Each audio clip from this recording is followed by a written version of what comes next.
और देखिए, इस युद्ध में पहली बार टॉक्सिक बम का इस्तेमाल किया गया है। दक्षिण लेबनान में टॉक्सिक बम से हमला किया गया।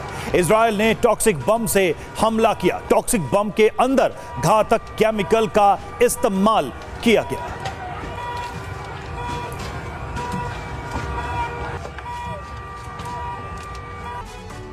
तो देखिए, देखते देखते जंग को 9 दिन गुजर चुके हैं। युद्ध का 10वां दिन है, लेकिन बड़ा सवाल यह है कि क्या केमिकल वॉर शुरू हो गई है। इजराइल ने दक्षिण लेबनान में बड़े हमले अंजाम दिए हैं। हिजबुल्लाह के ठिकाने को निशाना बनाया गया है। टॉक्सिक केमिकल बम के इस्तेमाल का आरोप लग रहा है। इस हमलों में बमों में ग्लाइफोसेट जैसे केमिकल होने का दावा किया गया है। केमिकल से पानी और जमीन तक दूषित हो जाते हैं। स्थानीय लोग और पर्यावरण को बहुत बड़ा खतरा पैदा हो जाता है और ये बड़ा सवाल उठ खड़ा हुआ है कि कहीं केमिकल वॉर तो नहीं शुरू हो गई है। हमारे साथ इस वक्त 2 खास मेहमान मौजूद हैं। ब्रिगेडियर विनोद दत्ता हमारे साथ डिफेंस एक्सपर्ट के तौर पर मौजूद हैं। जेके त्रिपाठी जी पूर्व राजदूत हैं, वो हमारे साथ मौजूद हैं। और मिडिल ईस्ट से हमारे सहयोगी मनीष झा इस वक्त हमें सारी जानकारियां दे रहे हैं। इजराइल ने साउथ लेबनान में ये जो हमला किया है, मनीष, इसके बारे में क्या कुछ और डिटेल्स सामने आ चुकी है? क्योंकि बार बार ये कहा जा रहा है, आशंका इस बात की जताई जा रही है कि इसी हमले के साथ केमिकल वॉर का एक नया चैप्टर खुल गया है इस जंग में। देखिए, सबसे बड़ी बात यह है कि इजराइल का कहना यह है कि ईरान को अगर कहीं से कुछ समर्थन मिल रहा है तो वो हिजबुल्लाह से मिल रहा है, लेबनान से मिल रहा है। हाँ। और ऐसी स्थिति में जो हिजबुल्लाह के कुछ बचे कुछ लोग हैं या उनके एसेट्स हैं, उनको खत्म करना जरूरी है। और उसी के तहत हम देख रहे हैं कि किस तरीके से लेबनान में इजराइल ने अपनी कार्रवाई पिछले कुछ दिनों में फिर से शुरू कर दी है। जबकि इससे पहले हमें और आपको याद होगा कि किस तरह इजराइल, लेबनान और हिजबुल्लाह के बीच में एक सीज फायर हुआ था। लेकिन अब वो सीज फायर खत्म हो चुका है और दोबारा से हमले हो रहे हैं। और उसमें जिस तरह के हथियार का इस्तेमाल हो रहा है, उसको लेकर ये कहा जा रहा है कि इजराइल ने केमिकल वेपन का इस्तेमाल किया है। हालांकि एक बात ये भी है कि हम सब ने देखा है कि हमास हो, हिजबुल्लाह हो या फिर इस ईरान के साथ जंग में इंफॉर्मेशन वॉरफेयर का एक अलग किस्म का इस्तेमाल भी होता है। ये कहना मुश्किल है कि इजराइल के हथियार जो थे वो केमिकल वॉरफेयर का हिस्सा थे या फिर जहां पर इजराइल ने बॉम्बिंग की वहां कुछ ऐसा स्टोरेज रखा हुआ था एक्सप्लोसिव का, जो कि इस वक्त ये प्रेजेंट कर रहा है कि वहां पर केमिकल वेपन का इस्तेमाल किया गया है। तो जाहिर है कि अभी, हालांकि कहने के लिए तो कहते ही हैं कि जंग में सब कुछ जायज है। ईरान की तरफ से भी क्लस्टर बम का इस्तेमाल हो रहा है, जो कि अपने आप में एक प्रतिबंधित हथियार है।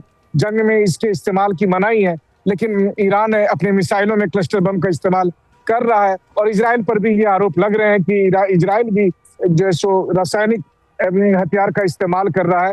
लेकिन किसमें कितना सच है ये कहना मुश्किल है। लेकिन इसमें कोई दो राय नहीं कि जंग में अब दोनों ही पक्ष की तरफ से जिस किस्म के हथियार है उसका इस्तेमाल करने में वो हिचक नहीं रहे। बिल्कुल। और हमारे साथ मेहमान भी जुड़े हुए हैं। त्रिपाठी सर, आपसे ये सवाल कि जिस तरह के हथियारों के इस्तेमाल की अभी खबर हमने दिखाई, चाहे वो केमिकल बॉम्ब की बात कही जा रही है, डर्टी बॉम्ब, केमिकल बॉम्ब की बात की जा रही है, या फिर क्लस्टर बॉम्ब की बात की जा रही है, अब जो रिहायशी इलाके हैं, स्कूल हैं, वो निशाना बन रहे हैं। जो एनर्जी के एस्टैब्लिशमेंट हैं, चाहे ऑयल रिफाइनरीज हो, चाहे वो सब चीज़ें हों, उनको निशाना बनाया जा रहा है। क्या ये जंग आपको अंतर्राष्ट्रीय तमाम नियमों को किनारे करके आगे बढ़ते हुए दिखाई दे रही है, जिसका अंजाम शायद और ज़्यादा खराब हो भविष्य में? देखिए, आप बिल्कुल सही कह रहे हैं। इस जंग में अब अंतर्राष्ट्रीय नियमों का, युद्ध के अंतर्राष्ट्रीय नियमों का कोई भी पालन नहीं हो रहा है। सबसे पहली बात ये थी कि सिविलियन एस्टेब्लिशमेंट को निशाना नहीं बनाया जाना चाहिए। लेकिन आपने देखा कि ईरान में स्कूली बच्चियों की मौत हुई, स्कूल पे बम गिराया गया और स्कूली बच्चियों की मौत। अब ईरान भी इजराइल में, बहरीन में सिविलियन एस्टेब्लिशमेंट को निशाना बना रहा है। आपने पिछली बार भी देखा होगा कि जब रूस और यूक्रेन का युद्ध हो रहा था या हमास और इजराइल का युद्ध हो रहा था, तो उसमें भी यही बात हुई थी। लेकिन उसमें दोनों पक्ष ये कह रहे थे, जैसे इजराइल खास तौर से कह रहा था कि हमास हॉस्पिटल और स्कूलों को, रेजिडेंशियल बिल्डिंग को बहाना बना करके उसके पीछे से अपनी कार्रवाई कर रहा है। वही चीज यूक्रेन करता था रूस के लिए।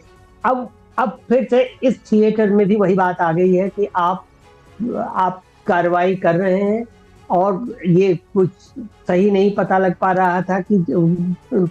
रहा है कि आपने जिन सिविलियन एस्टेब्लिशमेंट को निशाना बनाया है क्या उसका मिसयूज हो रहा था एज मिलिट्री एस्टेब्लिशमेंट है, उसके पीछे क्या मिलिट्री एस्टेब्लिशमेंट था। एक चीज ये तो बाद में ही पता लगेगा। दूसरी चीज ये क्लस्टर बम, डर्टी बम, ये जो है ये बम जो है ये बिल्कुल ही नहीं यूज होने चाहिए, लेकिन यहाँ पे सारी सीमाएं तोड़ दी गई हैं। और अब रही बात ये कि कहाँ तक ये जंग चलेगी, तो मेरे ख्याल से हफ्ते 10 दिन तो और चलनी चाहिए, क्योंकि देखिए ईरान, अमेरिका और इजराइल का भी जो कयास था कि साहब हफ्ते में बंद कर देंगे, लेकिन चल सकती है। ईरान भी कह रहा है कि हम हार नहीं मानेंगे। दोनों के लिए, इजराइल और ईरान दोनों के लिए ये अस्तित्व का सवाल हो गया, अस्तित्व का संकट हो गया, क्योंकि अगर इजराइल हारता है तो पहली बार होगा जो इजराइल 70-80 साल के अपने इतिहास में पहली बार हारा होगा। और इजराइल बिल्कुल सही बात है सर, और ये बात भी बिल्कुल सही है कि इस जंग में तमाम अंतर्राष्ट्रीय नियम कायदे टूटते हुए हम देख रहे हैं। अमेरिका ने साफ तौर पर इनकार कर दिया था, क्योंकि अभी आपने जिक्र किया स्कूल पर बच्चियों के, मासूम बच्चियों के स्कूल पर जो हमला हुआ था, 168 लोगों की जानें गई थी। अमेरिका कह रहा है कि हमने ये हमला नहीं किया। और अभी थोड़ी देर पहले हमने वो तस्वीरें दिखाई त्रिपाठी सर, जिसमें अमेरिकन टोमाहॉक मिसाइल इस स्कूल पर गिरती हुई नजर आ रही है। तो कौन क्या कह रहा है, किस पर कितना यकीन किया जाए, यह बहुत मुश्किल हो गया है बताना, समझना।